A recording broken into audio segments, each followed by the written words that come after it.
সুবহানাহু ওয়া তাআলার মনোনীত পছন্দ প্রিয় ওই সেই ধর্ম, ইন্নাদ-দীনা ইনদাল্লাহিল ইসলাম, ইসলাম আমার আল্লাহর মনোনীত ধর্ম। শুধু তাই না, ইসলাম ব্যতীত যত দল আছে, যত পথ আছে, যত মত আছে, সব আমার আল্লাহ সুবহানাহু ওয়া তাআলার কাছে বাবারা বন্ধুরা বাতিল গুমরাহি বলে আল্লাহ গণ্য করেছে। ইসলাম সত্য, ইসলাম ছিল, ইসলাম থাকবে।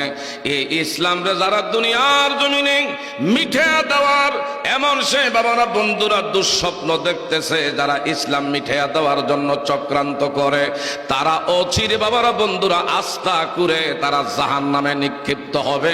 কথা ধরে বলেন ঠিক না ঠিক? বলতেছিলাম গভীর মনোযোগ। হ্যাঁ বাবারা বন্ধুরা, আল্লাহ সুবহানাহু ওয়া তাআলা কোরআনুল কারীমে কত সুন্দর করে আমাদেরকে জানায়া দিচ্ছেন, যেই জায়গার মধ্যে কোরআনের আলোচনা হয়, মনোযোগের সাথে যারা কোরআনের আলোচনা শুনবেন, বলেন তো কোরআন কার বাণী? এটা কার বাণী? লৌহে মাহফুজের আল্লাহর মুখের বাণী। যারা কোরআন তেলাওয়াত করে তারা আমার আল্লাহর সাথে কথা বলে, যারা কোরআনের আলোচনা শুনে তারা যেন বৈশা বৈশা আমার আল্লাহ সুবহানাহু ওয়া তাআলার প্রেমের আলোচনা করে, প্রেমের আলোচনা শোনেন। একটু জোরে জোরে বলেন না মারহাবা। আমার আল্লাহ সুবহানাহু ওয়া তাআলা কত সুন্দর করে জানিয়ে দিচ্ছেন, ওয়াইজা কুরিয়াল কুরআনু ফাসতামিউ লাহু ওয়া আনসিতু লাআল্লাকুম তুরহামুন।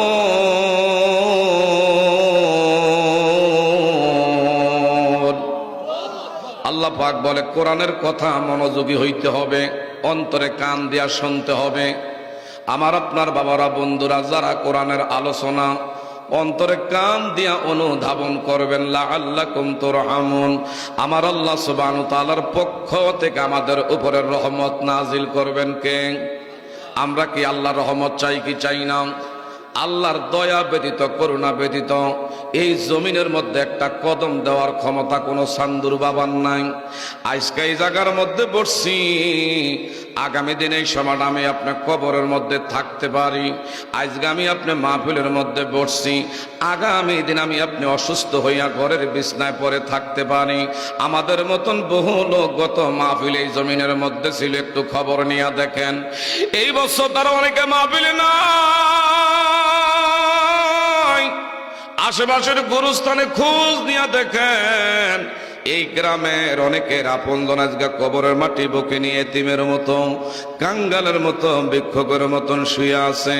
আমি আপনি কয়দিন আছি জানে কে? আরেকটু জোরে বলেন জানে কে?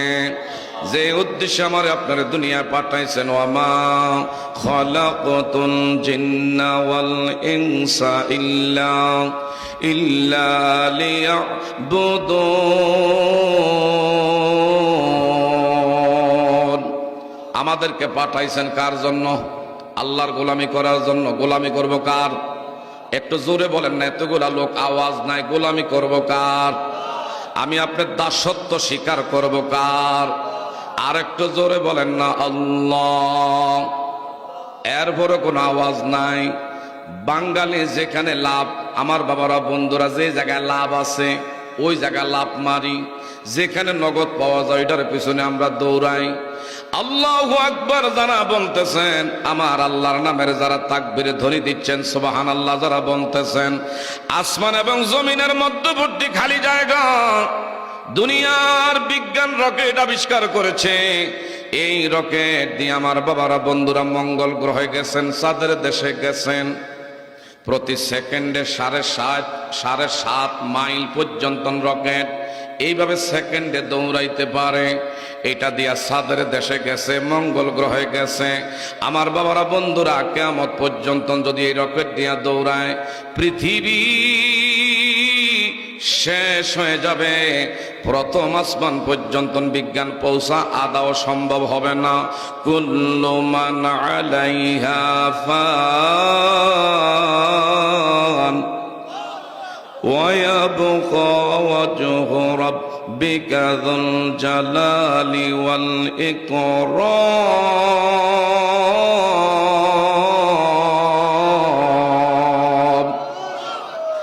পৃথিবী একদিন ফানা হয়ে যাবে, ধ্বংস হয়ে যাবে, পৃথিবীর অস্তিত্ব বিলীন হয়ে যাবে। পৃথিবী বাবারা বন্ধুরা আমার আল্লাহ একদিন ধ্বংস করে দিবে, কিন্তু বিজ্ঞানের রকেট দিয়ে কিয়ামত পর্যন্ত দৌড়াইতে পারবে, প্রথম আসমান পর্যন্ত পৌঁছা সম্ভব না। কিন্তু মাহফিলের মধ্যে যারা একবার বলছেন সুবহানাল্লাহ, একবার যারা বলতেছেন আলহামদুলিল্লাহ, এই জমিন থেকে প্রথম আসমানের মধ্যবর্তী যে খালি জায়গা, রহমতের দ্বারা আমল নামা আমার আল্লাহ ইসগা ভারী করে দিচ্ছে। আরেকটু জোরে বাবারা, গভীর মনোযোগ, মা মহিলারা গো, দুনিয়ার ব্যস্ততা গুছাইয়া নামাজের যায় নামাজে বসেন গো মা। এই পৃথিবীতে কয়দিন মা রঙের গোড়া দৌড়াবেন? অনেক মা দুনিয়া ছেড়ে গোরস্থানের মাটি বুকে নিয়ে শুইয়া রয়েছে। আজগা তার কবরের মধ্যে দুব্বা গাছ জন্মাইছে, বাড়ির বকরিয়ে পাড়াইয়া পাড়াইয়া ঘাস খায়। তারাইবার মতন খেদাইবার মতন ক্ষমতা নাই। কথা ধরে কোন ঠিক না বে ঠিক? রঙ্গিনে পৃথিবী সারিতে হইবে, সাদেরই দেহ মাটিতে খাইবে, শূন্য হবে জিন্দিগানি, কার লাগিয়া এত মায়া এত চোখের পানি? কথা বলেন ঠিক না বে ঠিক? কার লাগিয়া এত মায়া এত চোখের পানি? অনেক আজকে বাড়ি ছাড়েন না।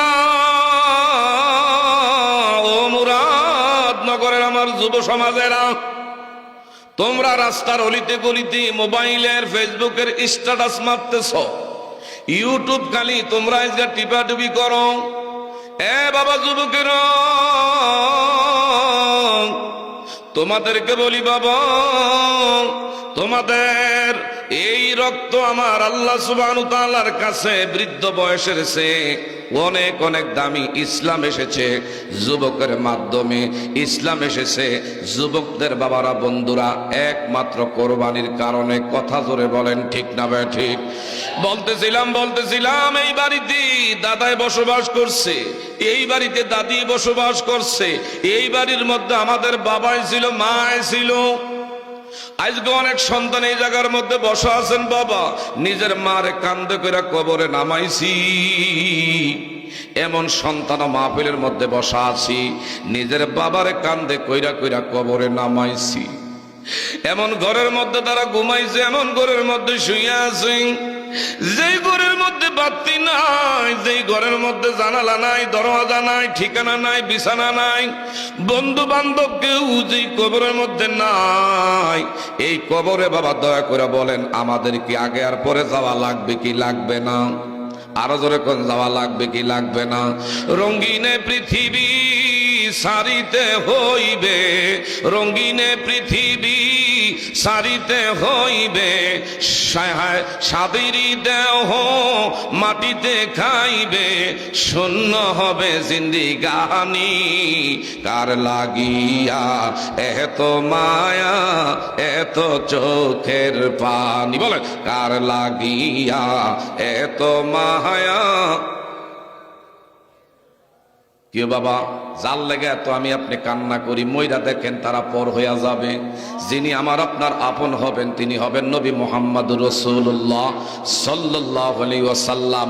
এই নবীরে যারা আপন বানাইবে তাদের দুনিয়ায় দাম বাড়বে। এই নবীরে যারা আপন বানাইয়া, এই নবীরে যারা বুকে ধারণ করে কবরে যাবে, ওই কবরে তোমার আমার নবীজি আসবে। এই নবী তোমার আমার মৃত্যুর সাথে সাথে কবরের মধ্যে রিসিভ করবে। এই নবীরে আমাদের